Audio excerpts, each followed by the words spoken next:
Go. Father. I love talking to people. I love getting out there and asking people questions about who they are, what they love, why they love what they love, and what makes them tick. Now, while I do this, one thing that I've come to learn is that the more people are different from me, the more interesting the conversation becomes. Different equals interesting. Now, I have a lot of friends who are from outside of Utah, and they come to Provo, and they really love Provo. I love Provo. But the number one complaint that I get from them is that people from here, or people that live here, are all very similar, making it so that conversation is less interesting. Now, I can understand where they're coming from. At BYU, the statistics show that 97% of us are members of the church. 56% of us are from the same forced Western states. 82% of us are Caucasian. Now, these factors and many more factors culminate in the fact that a lot of us are very similar to one another. Now, I don't believe that this is inherently bad or inherently boring. I believe that we don't give people the opportunity to be interesting. Questions make conversation and people more interesting. Now, Clarissa Pinkola Estes, an American author, said, "Questions are the keys that cause the secret doors of the psyche to swing open." Now that's a statement. And I, as a freshman in college, wanted to make friends. I wanted to get to know people. I wanted to swing open their doors of psyche. So you know what I did?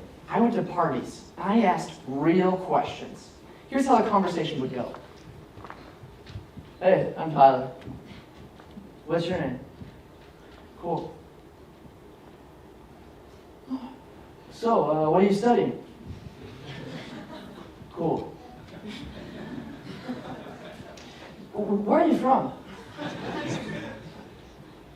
Oh, do you know Stephanie Johnson? She's the best." "Oh, you don't? There are a lot of Johnsons from there. She's not that corny, don't worry about it." Boom! Doors of psyche open. You are welcome. Go preach the word. No! This conversation was informational, boring, uncreative. And I'm sure that many of us have this conversation every day. I'll tell you about a different conversation I had that exact same year. A now friend of mine, Hayden, he came up to me to meet me for the very first time. And he looks at me straight in the eye, never having talked to me before. He says, "So, what's the worst thing you've ever done?"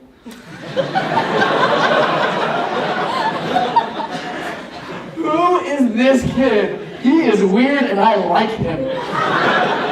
He gave me a strange question that opened up a conversation. It sparked a friendship.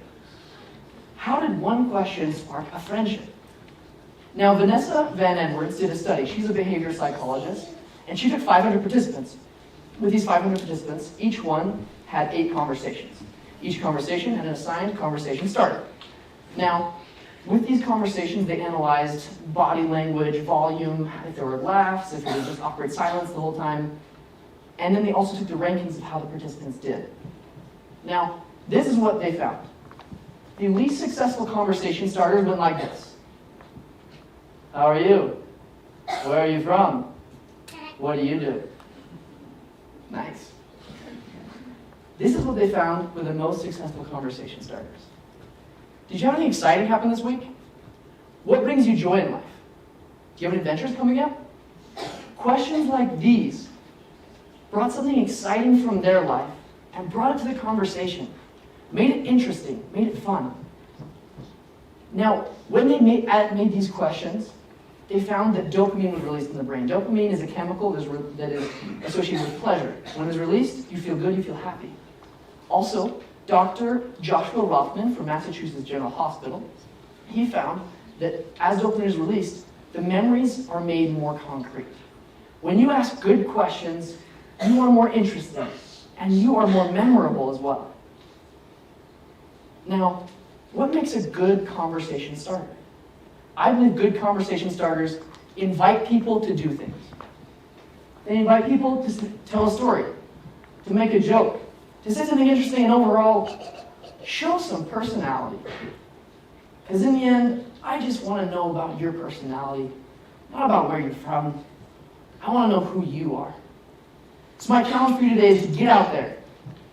Ask people real questions. Ask them weird questions. Say, when's the last time you peed yourself? Ask them something sincere. What's something good and what's something hard in your life? Questions make conversation and people more interesting. Only if you take the time to ask a real one. Thank you.